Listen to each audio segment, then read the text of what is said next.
Welcome back, everyone, to the Quantum Computer Series. In this video, we'll be going over what are algorithms. Now, from the previous video, we were going over what quantum computers are, the basics of quantum computers, and the impact it has, and the difference between a quantum computer and a classical computer. So, what are algorithms?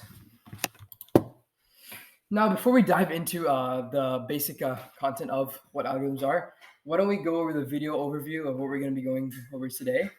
So we're going to be going over what an algorithm is, what is the main purpose of an algorithm, how to see algorithms in real life, and we're also going to be doing a fun activity where we're going to be creating an algorithm in Python at the end. So stay tuned. All right, what is an algorithm? So let's talk about an algorithm. That word might sound pretty complicated and frequent, but it really is not.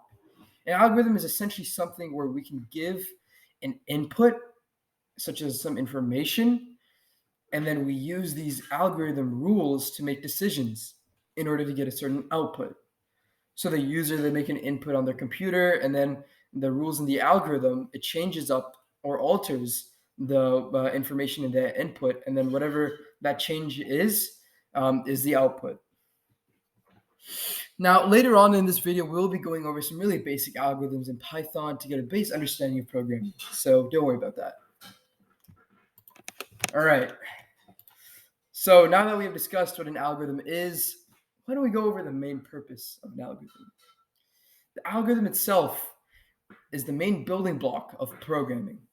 It allows our modern day technology of computers, your smartphones, and applications to function and make various decisions. If we think of algorithms in a rhetorical sense, they're problem solvers, just like us and you. They have a job to do where they need to solve and work a set of steps to fulfill an assignment. To get a better understanding of algorithms, let us see how it's used in real life. So, as we discussed, algorithms lie at the heart of computing. But if we look around us, we can see various algorithms working to our daily life problems. On a computer, there are algorithms that power our Google Slides application that we're looking at right now. And it has a goal or mission to help me inform others about certain topics, such as quantum computers. Now, our GPS application on our phones or cars that help us find the direction to desired location, right?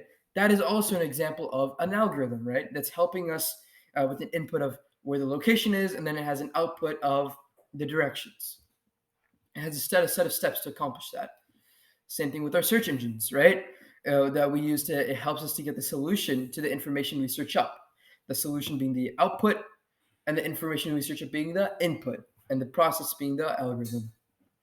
Now, an algorithm does not even need to be related to computers.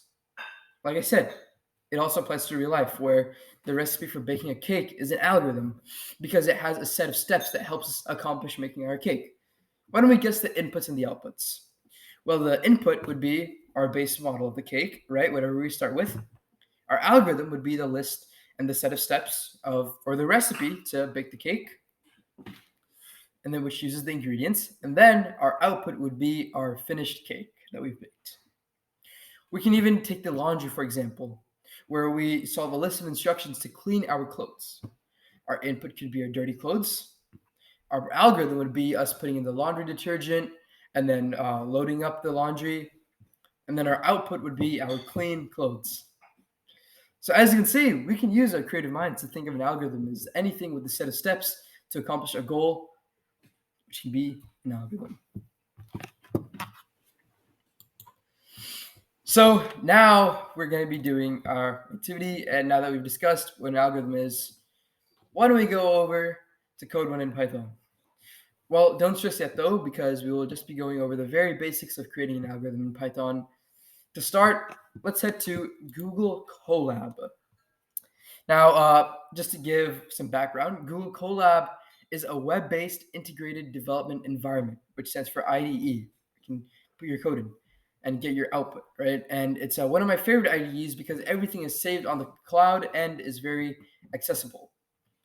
Now, our algorithm that we will be creating in Python today is pretty simple. As you can see, I already have a few of my own notebooks here, but for the sake of today and for this project, we'll be creating a new notebook. All right. You can name this whatever you want. I will name this quantum. Let's give it something fancy. Quantum algorithms. If you remember, we did go over quantum algorithms in the last video. Anyways, let's get started with our first program and dive in deep into it.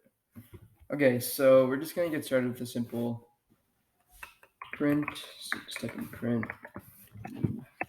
two parentheses, some quotation marks, and we'll just print hello world. Okay, so it prints hello world, right?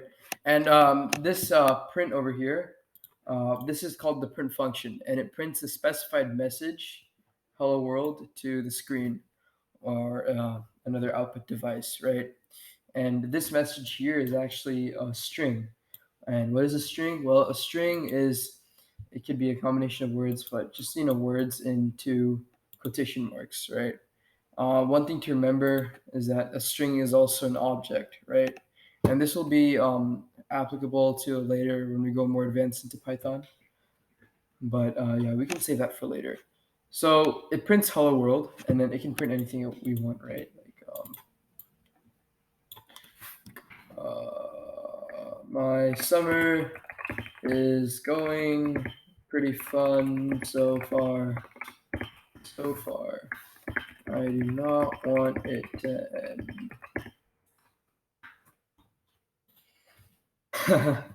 We all wish if summer never ended. But anyways, my summer is going pretty fun so far. I do not want it to end, right? So it can print any string, and then even if we wanted a number, right, like 5, print 5. At 5 plus 5, it should print 10. Does that, right? So that's how we can use print. Now, if we look at over here in the input-output perspective, when we, let's say, input, let's go back to hello world. I really like hello world for some reason. I think every programmer uses that as their first milestone. But when we input hello world here, that's our input, and then our algorithm is the computer printing out hello world, and the output would be hello world, right? So that's how like the really basic algorithm works. Now we're going to go into something called methods. So a method is kind of a behavior for an object. So before we went over, remember the object is a string, right? So let's say if we wanted to do a program where, also it's really beneficial to, if you wanted to write down some instructions so you can remember in your code, type in a hashtag and write down what you want. It's called a comment, and it doesn't interfere with your code at all, and it's really helpful. So we're going to have it where the user inputs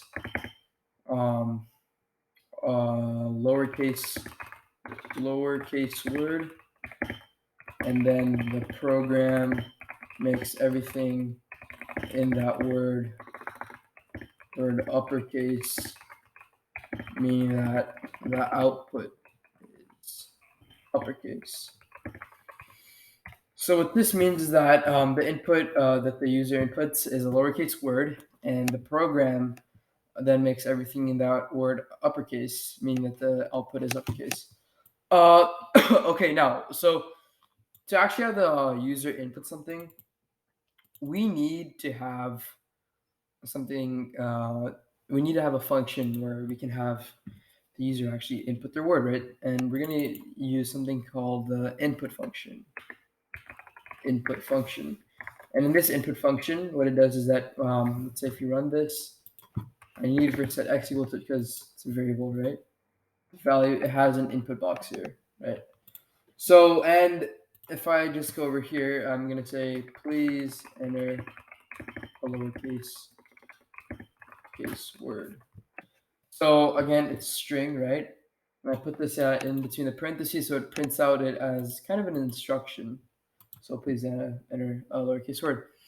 And remember the variables. So these variables, if you've taken algebra and higher, I'm guessing you would know what a variable is, right? X, Y, it contains a value like 10 or any integer, right?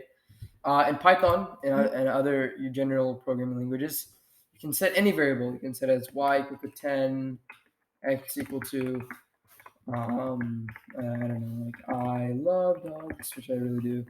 Something like that, z equal to, let's see, maybe a float decimal, so like 163.8, right? These variables store these values that you can use in for later, right? So let's say if you want to do, like, let's say print, right? Oh, like print 10, print y, right? So print that, it prints 10. Print x, for example. Print I love dogs, right? Print z, right? Prints on 162.8. So that's what we're doing here. We're setting input, so the input value that the user inputs gets saved to the variable x. Once they do that, we need to do, so we're going to use something called the comments dot lower. What this method does, or actually we're going to be making everything uppercase, so we can use dot lower, and then when we have, let's say, everything as have our input as uppercase, and we can also use dot lower. In this case, we're just going to be using dot upper. So here's what we will do. Do print x dot upper. So what this does is that it takes the input and then it prints that input as an uppercase word. So let's say if I did dog, print everything as uppercase. Now let's say if we wanted to enter an uppercase word and have it as, make everything lowercase. Remember, just do dot lower so we can have it as lower.